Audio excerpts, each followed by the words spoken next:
بسم اللہ الرحمن الرحیم۔ السلام علیکم۔ ہر روز نئی ویڈیو کے لیے چینل کو سبسکرائب کر لیں اور ساتھ لگے ہوئے بیل آئیکن کو دبا کر آل کی آپشن کو سلیکٹ کریں تاکہ ہر نئی ویڈیو کی اپڈیٹ آپ کو ملتی رہے۔ غزوہ خیبر کے موقع پر ایک چرواہا حضور صلی اللہ علیہ وآلہ وسلم کی خدمت اقدس میں آیا اور وہ یہودیوں کی بکریاں چرایا کرتا تھا۔ اس چرواہے نے جب دیکھا کہ خیبر کے باہر مسلمانوں کا لشکر پڑاؤ ڈالے ہوئے ہے تو اس کے دل میں خیال آیا کہ میں جا کے ان سے ملاقات کروں اور دیکھوں مسلمان کیا کہتے ہیں اور کیا کرتے ہیں۔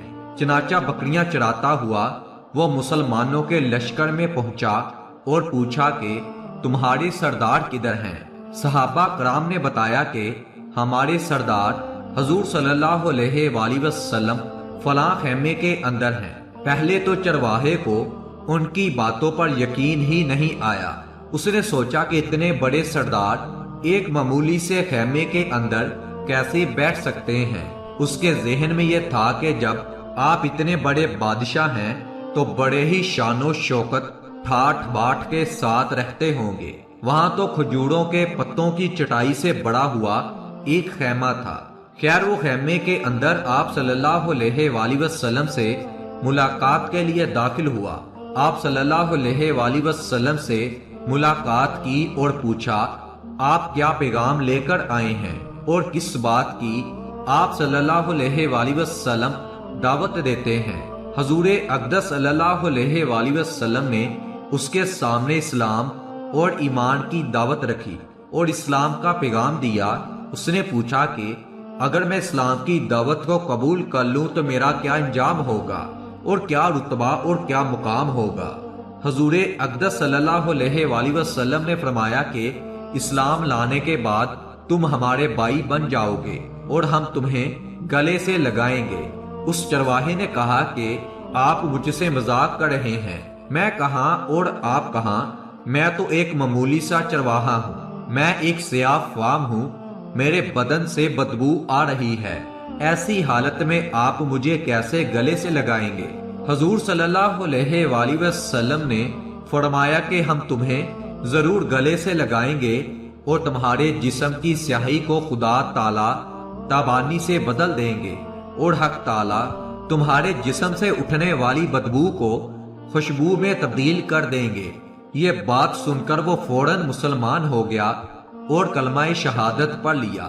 پھر حضور صلی اللہ علیہ وآلہ وسلم سے پوچھا کہ حضور اب میں کیا کروں؟ آپ صلی اللہ علیہ وآلہ وسلم نے فرمایا تم ایسے وقت پر ایمان لائے ہو کہ نہ تو اس وقت کسی نماز کا وقت ہے کہ تم سے نماز پڑھاؤں اور نہ ہی روزے کا زمانہ ہے کہ تم سے روزے رکھواؤں، زکوٰۃ تم پر فرض نہیں، اس وقت تو صرف ایک ہی عبادت ہو رہی ہے جو تلوار کی چھاؤں میں انجام دی جا رہی ہے، وہ ہے راہ خدا میں جہاد کرنا۔ اس چرواہے نے کہا حضور میں اس جہاد میں شامل ہو جاتا ہوں، لیکن جو شخص جہاد میں شامل ہوتا ہے اس کے لیے دو میں سے ایک صورت ہوتی ہے، یا غازی یا تو شہید۔ اگر میں اس جہاد میں شہید ہو جاؤں تو آپ صلی اللہ علیہ وآلہ وسلم میری کوئی ضمانت لیجئے۔ حضور صلی اللہ علیہ وآلہ وسلم نے فرمایا کہ میں اس بات کی ضمانت دیتا ہوں کہ اگر تم اس جہاد میں شہید ہو گئے تو حق تعالیٰ تمہیں جنت میں پہنچا دیں گے اور تمہارے جسم کی بدبو کو خوشبو سے تبدیل فرما دیں گے اور تمہارے چہرے کی سیاہی کو سفیدی میں تبدیل کر دیں گے۔ چونکہ وہ چرواہا یہودیوں کی بکری چراتا تھا وہاں پہنچا تھا، اس لیے حضور صلی اللہ علیہ وآلہ وسلم نے فرمایا تم یہودیوں کی بکریاں لے کر آئے ہو، ان کو جا کر واپس کرو، اس لیے کہ یہ بکریاں تمہارے پاس امانت ہیں۔ اس سے اندازہ لگائیں کہ جس کے ساتھ جنگ ہو رہی ہے، جن کا محاصرہ کیا ہوا ہے، ان کا مال غنیمت، چونکہ وہ چرواہا بکریاں معاہدے پر لے کر آیا تھا، اس لیے آپ صلی اللہ علیہ وآلہ وسلم نے حکم دیا کہ پہلے وہ بکریاں واپس کر آئے، پھر آ کر جہاد میں شامل ہونا۔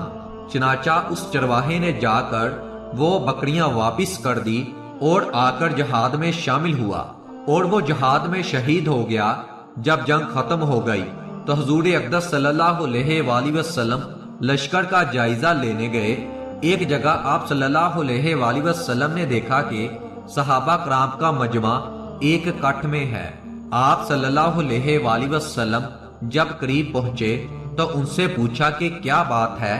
صحابہ کرام نے فرمایا کہ جو لوگ جنگ میں شہید ہو گئے ہیں ان میں سے ایک آدمی ایسا بھی ہے جن کو ہم میں سے کوئی نہیں پہچانتا۔ آپ صلی اللہ علیہ وآلہ وسلم نے فرمایا کہ مجھے دکھاؤ۔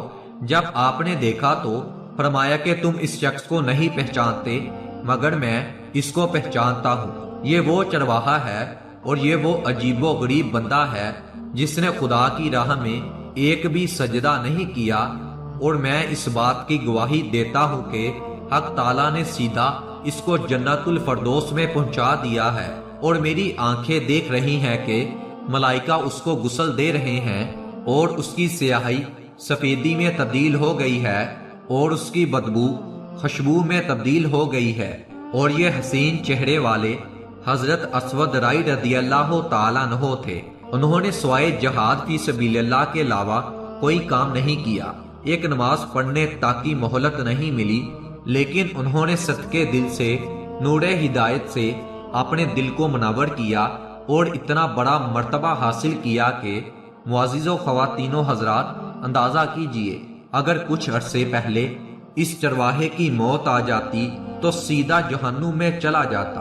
اب اس حالت میں موت آئی کہ ایمان لا چکا تھا، سرکار دو جہاں صلی اللہ علیہ وآلہ وسلم کا غلام بن چکا تھا، تو اب حق تعالیٰ نے اتنا بڑا انقلاب پیدا فرما دیا، اس لیے فرمایا اتبار خاتمے کا ہے۔ اس لیے بڑے بڑے لوگ لرزتے رہے اور یہ دعا کرتے رہے کہ خدایا ایمان پر خاتمہ فرما دے۔ اس پر انسان ناز کرے، فخر کرے اور اترے، اس لیے کہ معلوم نہیں کہ کل کیا ہونے والا ہے۔ اس لیے فرمایا کہ کسی کو بھی حقیر مت سمجھو، ہمیشہ موت کو یاد رکھے تو اس کا دل نرم رہتا ہے، اس کے اعمال اور احوال اچھے ہوتے ہیں، وہ گناہ کرنے کی جرت نہیں کرتا، فرائض کی ادائیگی میں کوتاہی نہیں کرتا، اور نہ ہی دنیا کی رنگینیاں اس کو دھوکے میں ڈال سکتی ہیں۔ دعا ہے اللہ تعالیٰ سے ہمیں وہ صحیح راستے پر چلنے کی توفیق عطا فرمائے اور حضور صلی اللہ علیہ وآلہ وسلم کی سچی غلامی عطا کرے، ہماری آخرت کو آسان کر دے، ہماری قبر کی سختی کو دور کر دے، اور ہمیں ایمان کی حالت میں موت عطا ہو، جب ہم مرے تو ہماری زبان پر کلمہ جاری ہو۔ آمین ثم آمین۔